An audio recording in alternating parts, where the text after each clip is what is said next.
Hello, everyone. Welcome to Chasing a Murderer. Before we get started, take a moment to like, subscribe, hit the notification bell if you would like notifications whenever we have new uploads. Don't forget, Chasing a Murderer, we have a Patreon for those who want to help us support this channel and keep it going. I want to say thank you to the Patreons that have been supportive throughout the last few years. So we are on part 92 of Life Beyond the Grave, which is attached to the Lori Vallow case. We have learned that Lori Vallow, we're hitting the end of February, going into March of 2019, and she's starting to refer to her children as obstacles. Her husband is an obstacle. A few reasons for that is because Chad Daybell is also using this word obstacle. And there are people like Brandon Boudreaux that Chad Daybell would dislike a lot and will consider them as people that are trying to keep Lori and Chad from being together. We learned that Lori is capable of deceiving people a lot more than what we realize. She was setting up certain breadcrumbs for her husband Charles to follow so that he would deliver these divorce papers to places she wasn't at. She wanted to be able to attend these events without any trouble from Charles. Chad Daybell is going with the fact that his near-death experiences are the link to his messages from heaven and understanding what's to come in the future. Now, I want to talk a little bit about Chad Daybell and his sister-in-law, Heather Daybell. They are big-time foes. In one breath, she says that, Tammy, a lot of people like Tammy, but then she has a lot of animosity towards her. But anyways, Heather gives us a little bit of a glimpse of what she sees during this time in Chad Daybell and Tammy Daybell's life. Tammy loved being a librarian at the elementary school. People loved her. I was happy for her in that. So anyway, as things are progressing at this massive meeting, Julie Rowe gets up and tells her story. And then from what I heard, because I wasn't there, that Chad got up and he's expressing some of his experience. This is kind of when I think his near-death experience stuff starts. I'm going to talk about these near-death experiences because to me it's a crock of shit. It is. I think what he did is he saw the notoriety, the success that Julie Rowe was getting off of hers. So he went back, hey, what could I turn into a near-death experience?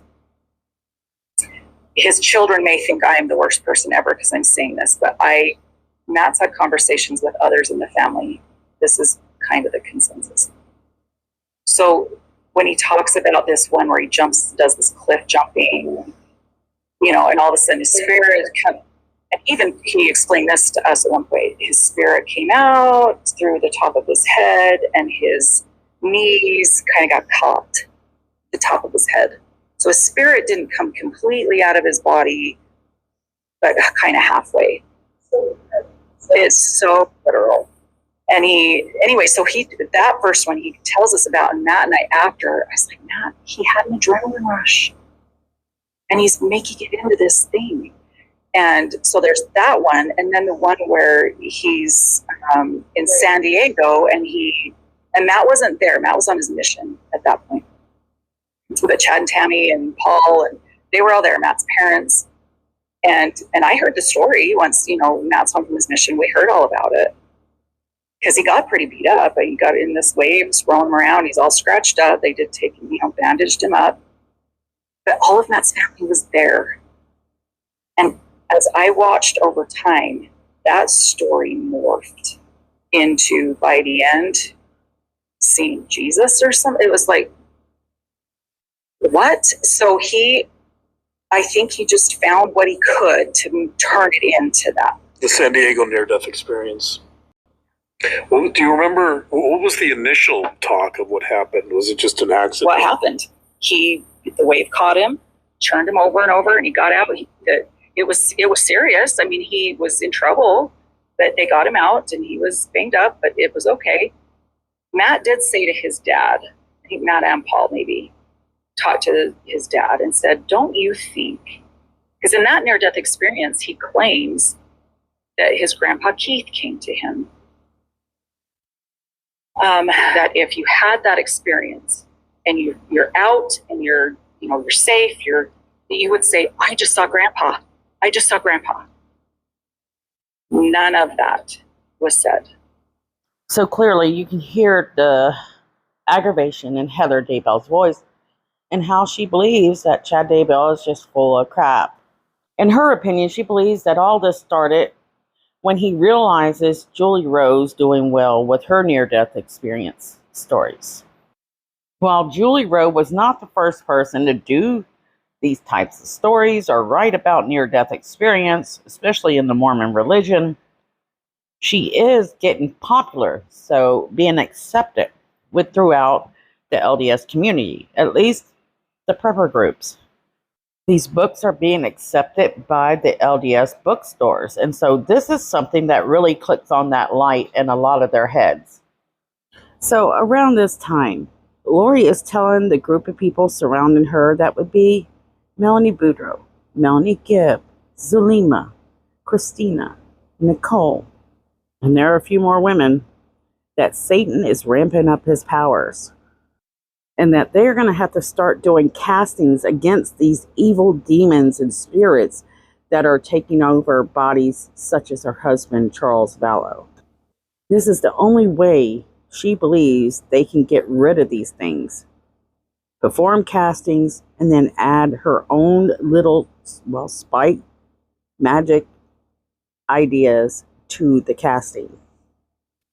The problem is Lori can't do it alone. She needs help. She specifically needs her friends' help.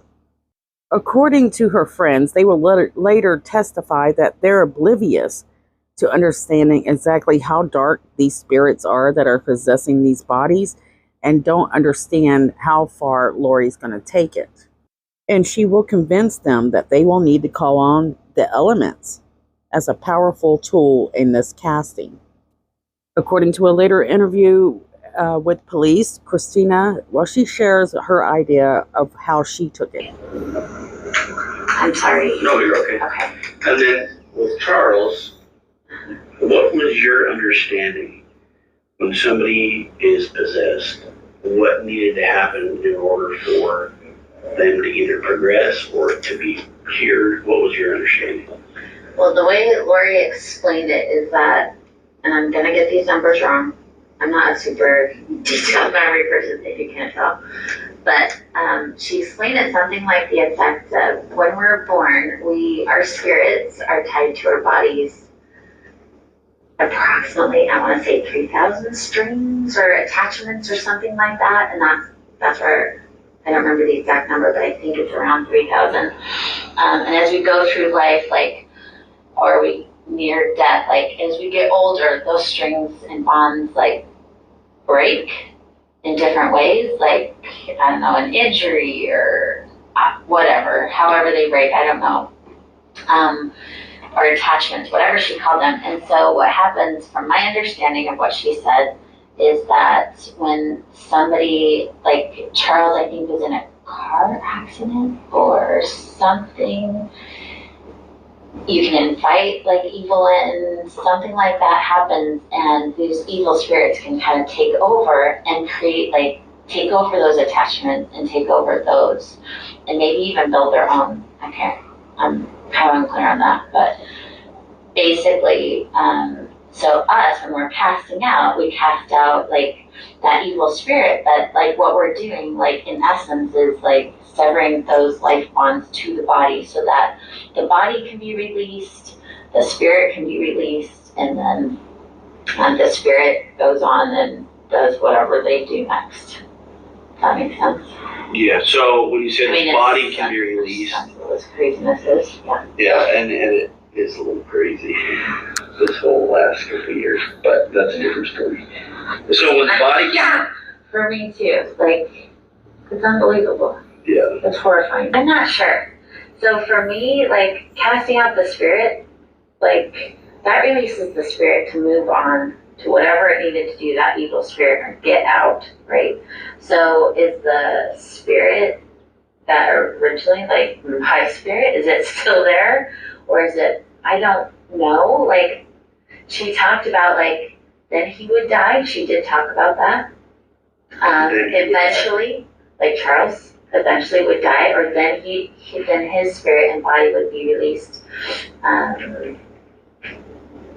to move on. Whether, I don't know if that meant like through life, or like his spirit would move on and die, and his body then would die too. I think she had that thought that it would die. Good. Yeah. And so during the castings, you never prayed for, or nobody ever brought up the fact that you're praying for Charles to die? No, because we weren't. Like, from my perspective, we were praying for that evil spirit to go, to get out, and to depart. Okay. To separate it from Charles. Okay. That was my perspective. Did she ever talk about the 144,000? Yep, she did. What did she say about that? She said that she thought I was part of the 144,000. So here, we're going to get into the 144,000 for a brief second, but you hear Christina mention the fact that the body of Charles may die in this due to this casting. Then she kind of takes that back and says, we really don't know what would happen. We thought we were just casting out the evil. Now, imagine you hear this and then you hear Charles dies, being shot by Lori's brother. This isn't anything to do with the casting, but here you know that Lori intended for Charles to die. Many people following this story are like, how do they not know what was going on? Well, they did. Why didn't they take it seriously? I can't answer that. So it's clear that these people realize that Lori and Chad are calling themselves the leaders of the 144,000. Christina admits that in this interview later on. And that she and Chad were leaders of the 144,000, and they were trying to find all of them to come. I think the word she used was to the sphere, so that we could go hunt and find those that were righteous and help, like, restore the earth and cleanse the earth and prepare for the second coming. Okay. And did she ever refer to you by a different name? She gave me an internal name. Yes, she told me my eternal name is what she called it, which she got from Chad. What was that? Reina. Reina? Not sure how to spell it, but my guess is R-E-I-N-A, Reina. Okay. Or R-E-Y-N-A. And she got that from Chad? Mm-hmm. Did she tell you that? I'm not sure, but I do remember, like, one of the names she couldn't pronounce, and she made a phone call while she was telling all of us. And I'm pretty sure that phone call, I can't remember if she said Chad, or we knew she was talking to Chad. I knew she was talking to Chad. Okay. So, if she had to call him, just my logic. So they're living in this major fantasy world where they believe that there are other characters from other times and that they are now in the future finding out who they were in the past. And this is solid. This is truth. This is not made up. They have plans to start gathering the people they find to be people that are meant to restore this earth. And that Chad and Lori have the authority to be over these people. It's time to get rid of the wicked, the dark, the evil. Obviously, at any means necessary, according to Lori. So Lori's teaching these people about physical abnormalities, a pseudoscience in a way, and that they have a war approaching, and their war is going to be the light against the dark. They are fighting supernatural spirits on a daily basis. They are fighting Satan on a daily basis. They're using biblical literature to point out corrections or purpose in these new teachings. And then you have the healing powers, which can be connected to Wicca, demonology, energy healing, and they believe that they can cast out these dark and evil spirits from people who they say are possessed. So what's the signs that you're possessed? At least according to them: increase of nightmares, feeling uneasiness or hatred, anger, an increase of rage or temper, feeling that something is watching you or them, the loss of inner peace, and of course, the feeling of negativity. But let's not forget the main reason for turning zombie with this group, though they're, given all these types of reasons of why they believe this person is zombie. The truth is, they're not supporting what they believe. If you don't think the same way as Lori and agree that she is a goddess, here to lead the 144,000, then you are a dark spirit. There's fire demons, there's blood demons, there's water demons, which are very familiar to those that are trying to use water and fire and wind or whatever to cast out demons. The irony is real here, guys. If you didn't know, yes, demons are also creatures that can control elements. Now, one I think Chad is really interested in, as well as Lori, is the demons. I don't know if I'm pronouncing this right, but Bifrons.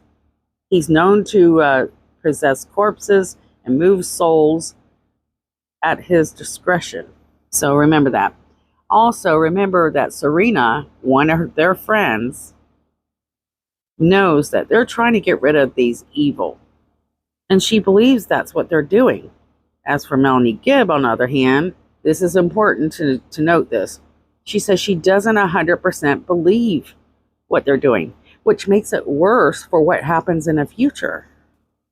This means she understands that there's a lot more going on than what she led us to believe. Zulema will claim that she does believe a lot of what Lori is teaching, and that Alex Cox during this time, while he's being drawn into this, and eventually he's going to be 100% believer, he's going to believe in Lori's teachings and Chad's teachings more than anyone. So how did she explain that to you? Well, she explained that Satan was ramping up his powers, and their evil is just so pervasive in this world, and that it was her job. She was responsible for casting out these zombies, and that she needed help, and she needed all of our help. We each had something to bring to the table, and we needed to cast these people out. So it was like a spiritual casting out, just like Jesus Christ did. There was nothing physical to it, and it was all in good intent.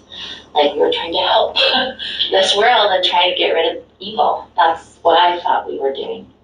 So what Lori seeing you to bring you in that casting, or what did you have that?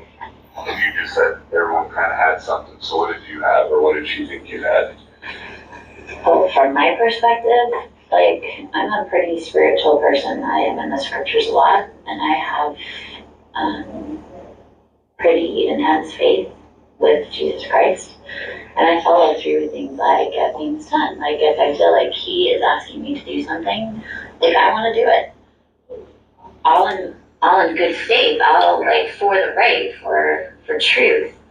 And I think, like, for me, she saw somebody who was outside of this Gilbert bubble, or outside the Arizona bubble, somebody who's she could bring in. I'm a pretty strong personality, but I also have, like, I have not only the gift of faith, but I've had spiritual experiences, and I think she took that and manipulated it.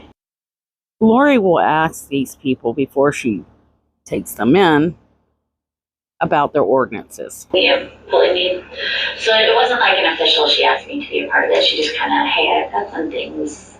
She had asked me about, like, had I had my baptism you know, of course I had like a physical baptism in my church. She also asked if I had a spiritual baptism and baptism by fire and the Holy Ghost. That's explained in the New Testament as well. I said, I'm not sure, but I have had some spiritual experiences. And she did ask me to elaborate a little bit on kind of my life journey and what has happened in my life. So I shared with her a little bit. I shared with her some of the things that happened, but some of it I hold very secret, and I don't discuss those things. But yeah, I did share. Just remember, Christina was more than willing to use these fantasy ideas. She calls it being open-minded. And Lori would use these beliefs against them and use it as a tool. So what did Christina think about Chad Daybell? And what does she think about his visions? But he asked, or I was asking him, I remember, so what do you see for New England? What do you see for, like, and so I was asking, like, specific questions like that, like, because that's what I heard he knew and had seen. And what do you think about this? What do you think about? So that was a lot of our conversation for the first time. And what about the times after? So the other time that I really remember talking to him was, and again, like, I can't remember if I ever talked to him over the phone. We might have, but if I can't, I'm not sure about that. But I do remember talking to him at that Preparing the People in February when I went to Boise, and then after. And in February, he talked a lot about, like, again, he described his visions of what he saw for the area. But then, like, at the hotel room, he came in with all of us girls, because all of us girls shared a room. And it was Melanie Gibb, Zulema, myself, and Aubry, and I don't know her last name. Good. Lori was not there. But he would come in and just, like, he gave us a priesthood blessing at that time, and each of us, and then he talked to us. He just basically answered questions like that we had. Again, I'm a question person, so I had most of the questions though at that time. So did the conversation with him ever get personal with you? Did he inquire about, were you married at the time? Oh, he knew I was married. Okay, did it ever get to the But he point? never, like, asked about my husband or anything. Did he ever say you guys were married or related in your previous life? So what they learned talking with Christina is they were doing their first castings, well, the start of it in February, and around Boise during an event that was happening the 15th and the 16th. Chad Daybell, after the event, would go to the girls' hotel room and hang out with this lot of girls. But investigators are wondering, what are Chad's intentions with, we know what their intentions are with Lori, but what about the rest of the girls? Aubry is there as well. And this will be the first time Aubry says that she learns about the castings and she's very uncomfortable about it. According to Christina, she said she was not married to Chad, but she was a great-granddaughter of Methuselah, which is a relation to Chad. So Methuselah's daughter was Lori, and then Lori's daughter would be Christina. In these past lives, they all have some sort of relation. And they say once you have that connection, even in the past, it will continue into the future, and that you will find each other. At some point, I'm going to share it here because the spring's coming up, and this is when these things really start to heat up. Christina will hear these rumors about Tammy, Chad's wife, may die in a car accident. She was going, don't be surprised. This is what I remember is, don't be surprised if you hear about her being in a car accident and dying soon, because I need to complete basically it was I need to complete my mission, and I can't do that with her. He said the same thing about my husband too, by the way, when I saw him in Rexburg. That your husband was going to die? Mm-hmm. How? Because he didn't say how. He's like, because you need to complete your mission. When did he tell you that? In Rexburg. And Chad said that personally to you? Mm-hmm. When did you hear about that to Tammy? On Tammy?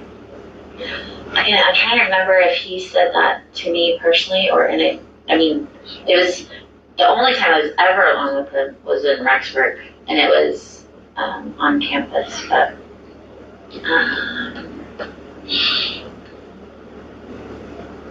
otherwise we were always in a, like the 2 times I saw him, it was a group setting. And that would have been down here or in Boise. No, I'm pretty sure it's Boise. Sure. So you think you said that? So we find out that Christina had been at BYU with Chad Daybell once alone. We know that Julie Rowe had been at BYU. Lori Vallow. This makes more sense as to why Lori will later dislike Christina quite a bit. So remember that Chad Daybell had spent time with Christina at BYU alone. And there are other women that he's talking to but are having to take and push them towards Lori. And he will have contact with these women through Lori. Why do you think this is? I've speculated that Lori is a very jealous woman. And these women that were seeking out Chad, they were good for what they needed. They were gullible. They were naive. They are trusting. And this would be perfect for their amusement, their uses, and for the growth of this firstborn. Aubry tells us when she testified in a trial this year, 2023, that she was quite uncomfortable. I'm going to share that. What was she uncomfortable with? Well, the fact that they're talking about demons, spirits taking over people's bodies, and now they want to use these people to cast out the darkness. Now, because Aubry says that her first experience with casting would be in the summer of 2019, and it kind of doesn't sound like it lines up with other people who are testifying about when the castings begin. We're just going to kind of put it in here. Just remember that it could be in the summer, and that in February of 2019, Aubry says this is where Chad tells her to be friends with Lori. Chad had actually reached out to her, as we had learned earlier, through Facebook, asked her a few questions. And then later says, about a month and a half later, how about you talk to Lori for now on, be friends with Lori. And Aubry believes this is because Chad is married to Tammy, and so he doesn't want it to, look suspicious or make it look like there's more than just a friendship relationship going on between the two. I don't know. It doesn't make sense. To be honest, I think it was a manipulation tactic of Lori's. So here's that audio. Okay. At some point, did you have contact with him about his books? Yes. About 2 months after I had seen him at that time in St. George in 2018, he reached out to me on Facebook to open up communication. And at that time, I asked him some questions I had about his books. Okay. So who initiated the contact? He did. And that was on Facebook. Facebook, okay. How would you communicate with him after that? On the phone. On the phone. Did you continue to communicate on Facebook, or was it just on the phone? Just on the phone. Okay. And what kinds of things would you talk about with Chad? Religious things. Okay. And you were continuing to talk with Lori? Yes, about a month and a half or so after he started a conversation, and then he asked me to be friends with her. Okay. Once you started talking with Lori, I think you said February 2019? Yes. What would you talk about with her? About religious things or spiritual experiences. Okay. Do you recall talking to Lori about her move to Rexburg? Yes. Chad asked you to be Lori's friend because he couldn't talk to her all the time. Do you know what that meant? My impression was that he was trying to keep propriety because he was married. Okay. And this conference that you saw Lori at next? You said it was in the summertime. Where was that conference held? I'm sorry, can you say that again? Where the conference that you attended in the summertime? Where was it held? It was held in Utah somewhere in the Salt Lake Valley. Okay. And where were you living at the time of that conference in the summer? Do you remember what month it was? I don't, but I would guess that it was in June or July. And so we'll talk more about that later on, but I wanted to make sure that you guys are familiar with Aubry and that she was Chad's friend until Lori come into the picture. And at some point he decides, you know what, I can't talk to you anymore. I'm married to Tammy. That doesn't make sense. Be Lori's friend. It's most likely it's Lori he's worried about. Lori seems impatient and in need of his time 24/7. And this must be difficult to do for Chad, especially since he's married. One thing I've learned about Lori is her impatience is her biggest mistake. When she wants something, she wants it now. She doesn't like to wait. And Chad is not in a big hurry. Not fast enough for her anyway. So now you have Chad demanding his little women followers to speak with his lover to help keep her busy because he's a married man with a family. We never find out how Aubry feels about this, but she does this because she says she's a friend of Chad. So here's a little bit more from that trial that she shares. And how did you first meet her? I attended a conference, the end of a conference in November 2018, and her home was offered as a place where people could stay. So that conference, I think you said, was approximately when? November 2018. Okay. And you stayed in her home during the conference? At the end of the conference, yes. Do you recall who else stayed at Lori's house? I think Zulema, Melanie Gibb, and there was others, and Chad Daybell was there. Okay. Do you recall where Chad Daybell slept while he was at the residence? He slept on the other side of the home. Okay. Were you able to observe Lori and Chad together during that time? Yes and no. I observed that every once in a while they looked at each other, or there was just kind of a vibe. A vibe. So your observations with how they interacted, can you expound a little bit more on that vibe?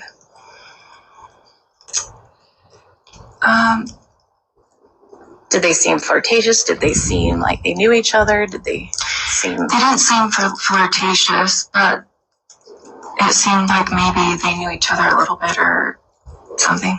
Okay. And were you aware if they had met previously? I think that they met in St. George. Okay. When did you next have contact with Lori? I believe in February, so about 3 months later or so. And Chad asked me to be her friend. Okay. So I was going to ask you how that occurred. Can you just explain a little bit how Chad asked you? He asked me to be her friend. Okay.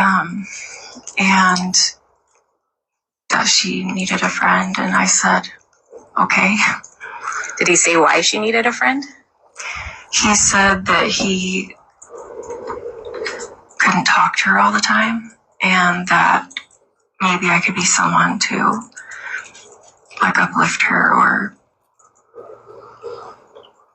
be a friend. According to Aubry, what I've heard anyways, is she would talk to Chad nearly every weekend.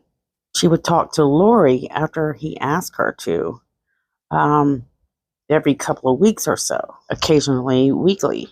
This often made me wonder, since Aubry was talking to Chad Daybell every weekend, sometimes I think she was saying it was every Saturday. Not certain, but that's what I think I heard her say. how does this fit in with Tammy and Lori? For Aubry, she doesn't seem to be interested in knowing Lori. That they only talk about some religious things, no mention of being personal at all. And she'll meet up with this group occasionally through other events, especially in the upcoming summer. So what have we learned so far in this series? Is Lori does have plans. And she will make things happen impatiently.